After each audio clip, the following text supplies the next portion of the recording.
I would like to talk tonight about certain approaches that I looked at in relationship to Beirut historical buildings, in particular in the aftermath of what we have been through.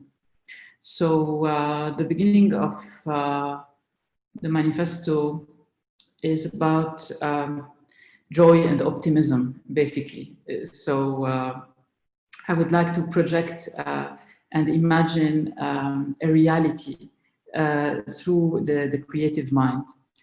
So I would say that we are building on ruins. I repeat, we are building on ruins. I would like to return on some past images of built and unbuilt projects of the last 20 years of work, and to imagine them as belonging to our present and to our prospective future. So sitting on the edge of a window that gives onto the depleted shaft of Immeuble de l'Union, built in 1952, I would like to propose a renovation of our way of looking, and to remember that we have the power to create for ourselves a better life, especially after a so-called catastrophe. Jemaise. We imagine a street that slowly comes back to life, in particular in Jemaise on Gouraud Street. Joël Habib, in a green dress by Jeu de Main of Salim Sherfan, tries to stop a car that seems to be coming to hit her. Nearby restaurants are bustling and pedestrians roam mindlessly, unaware of any danger to come.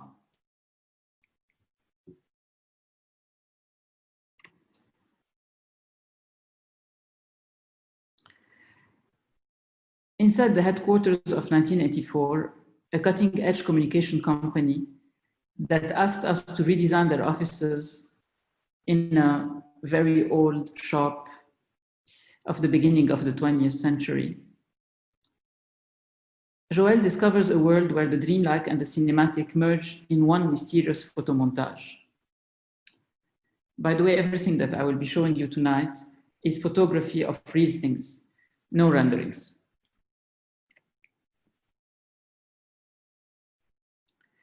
I was saying, Joël discovers a world where the dreamlike and the cinematic merge in one mysterious photomontage. A world that she can be now a part of.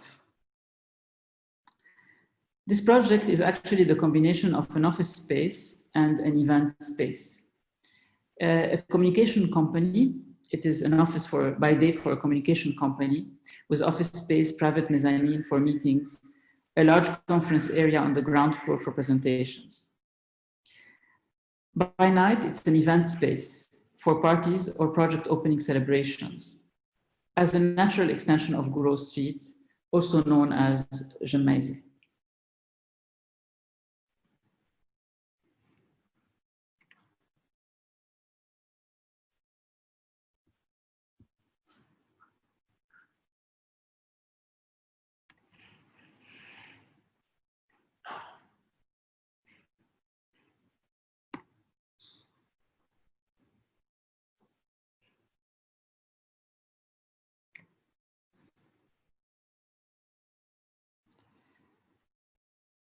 I would like also to talk about cinema in the city and the proposition of merging the scales and the history of Beirut into the contemporary technologies of cinema.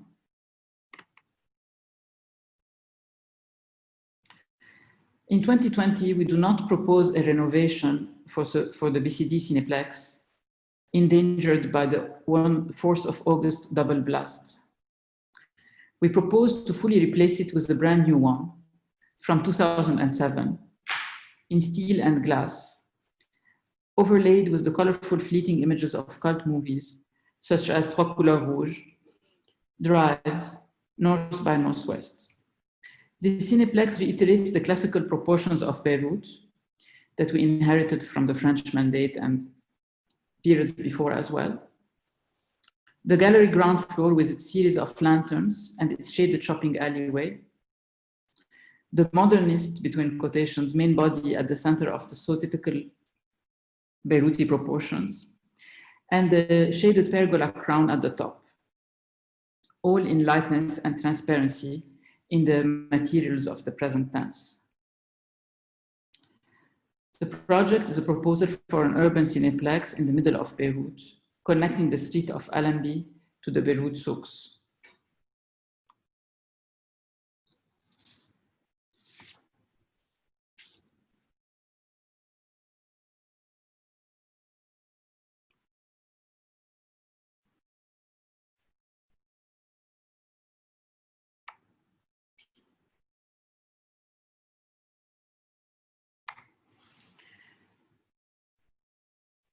A cineplex to interconnect the layers of Beirut from Allenby Street from Allenby Street to the Beirut souks via an outside-to-outside staircase and escalator system, surmounted by an overscaled lobby, where Julie from Trois Couleurs Bleues can look back, empowered, to the cars passing again on the street, and to the port at the end of the perspective. Cut.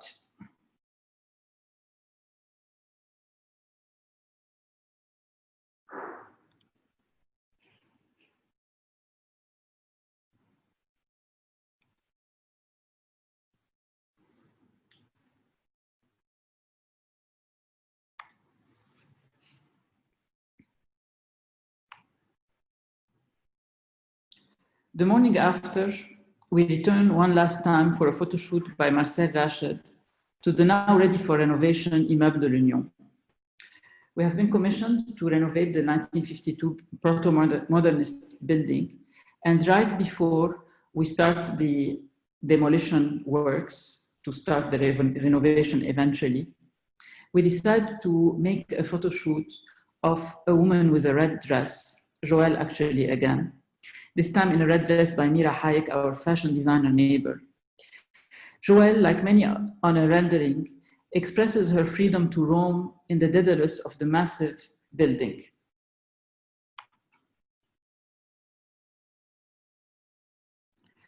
This project is the proposal for the injection of a mixed-use living, working, and commercial complex within what once was mostly a bulky residential block.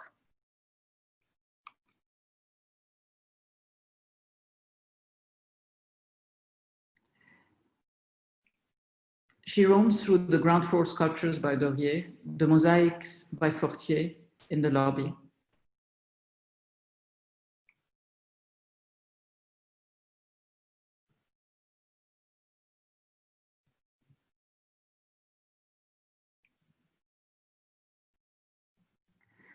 And back to the shaft where I once sat at the beginning of the presentation, imagining the Beirut of tomorrow. The project is today on hold because of very intense financial situations the country is going through. But the project can still happen.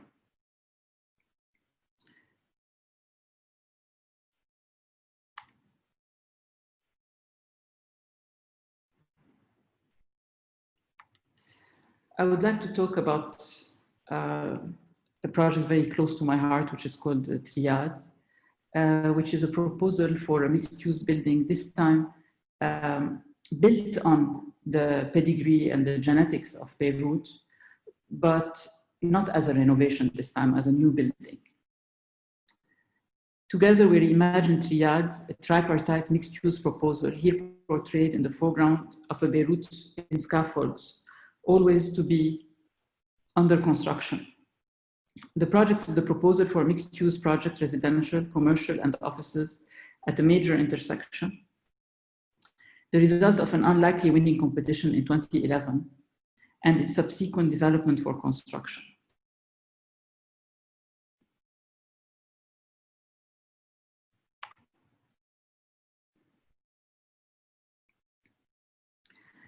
The project is a complex at the intersection of the contrasting scales of a pedestrian Rue du Liban neighborhood to the massiveness of a Charles Malik Boulevard. Conceptual hybrid of sorts, the building expresses both extremes of those scales and the transition in between. So to elaborate on that, basically, the building intersects two very contrasting scales. On the right side is a major boulevard with a series of high towers. And in the front facade that you're seeing in this image is Rue du Liban, Sharia Lebanon, which is an old neighborhood which has preserved the old scale of 5 floors. And on the site, prior to our intervention, there were 3 buildings with a courtyard. So basically the idea was to tell the whole history of the site through this one intersection. So we start the building with a sort of reprise or a second take on the old Kasatli building that was at the tip of the site, which is rebuilt through a translucent mesh screen with its same exact proportions. We preserve the courtyard, and we reenact as well the proportions of the smaller buildings that were on the site through a different treatment on the lower level. At the other extreme, we propose a tower with 2 proportions. The first proportion is the proportion of the offices, which looks at the building across the street, which is the same height. And above that, the building starts to become more perforated and more green as it looks at 360 through the apartments and towards the sea and the port as well. In between, we imagine a series of stepping up floors that are reconnecting both scales, where basically the small scale of the neighborhood reconnects with the large scale of the boulevard, as if it was a snake that has shed its skin and has acquired a new one.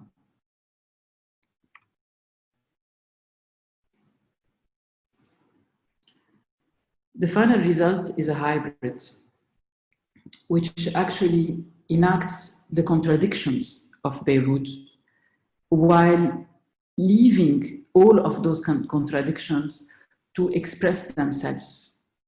Neither a blatant expression of futuristic modernity, nor a nostalgic recuperation of the past. The building accepts all of those layers that make Beirut what it is and expresses them simultaneously. So it's a conceptual hybrid, as I was saying, a building that expresses both extremes of the scales and the transition in between.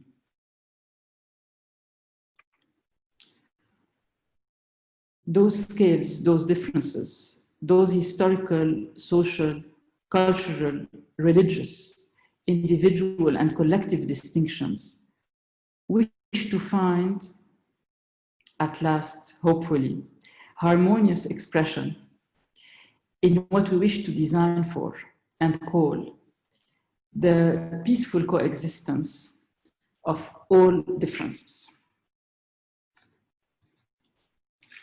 I'm open for questions. Thank you for this presentation, which is a story telling us a lot of things. So I'm now waiting for the questions as it may come any second. So, yes.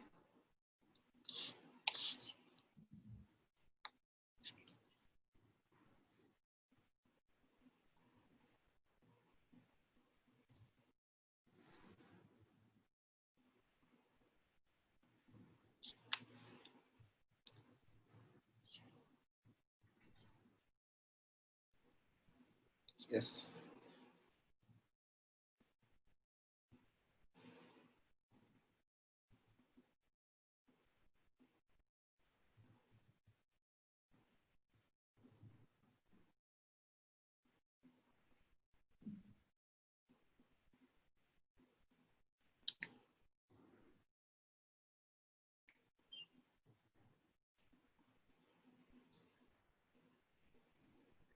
Okay.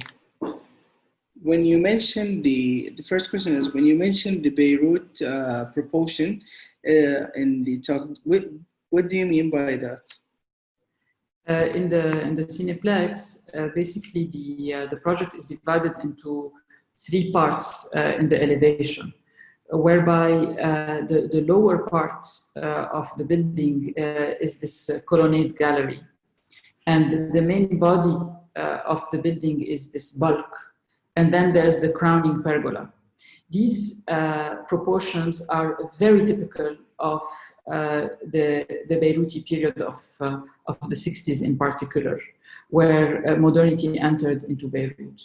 So for this street in particular, when we envisioned the Cineplex, we wanted to reinterpret those proportions while preserving them. So in terms of street alignment, the building aligns exactly to all the proportions that continue on the same street. Whereas in terms of materiality, because it's a Cineplex and because it's now 2020, the whole materiality is made very thin with the thinnest possible steel columns and very large expanses of glass.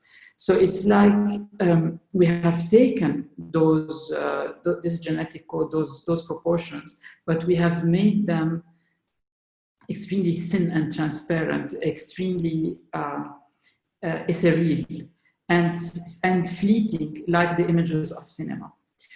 So it's a reinterpretation of a classical proportion that is very much found in Beirut, and it's an integration, so it's a homage to the proportions of Beirut.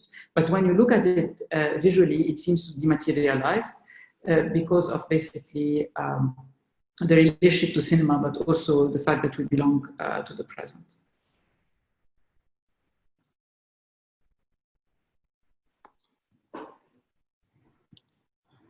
Okay, let's see, I'm still waiting for one more question. Okay.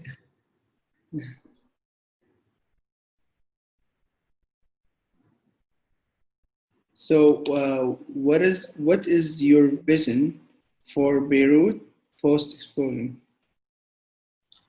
Post-explosion. Basically, what I'm saying is that building on ruins, there is this strange emanation of energy that pushes us to go back to work. And right now, ironically or happily, I am in my office. And this same office, which a couple of months ago had become a place which is what I would call the end of home. Basically, when you lose all at once all your windows and all your doors, and the wind passes through your space, architecture loses its capacity to protect you.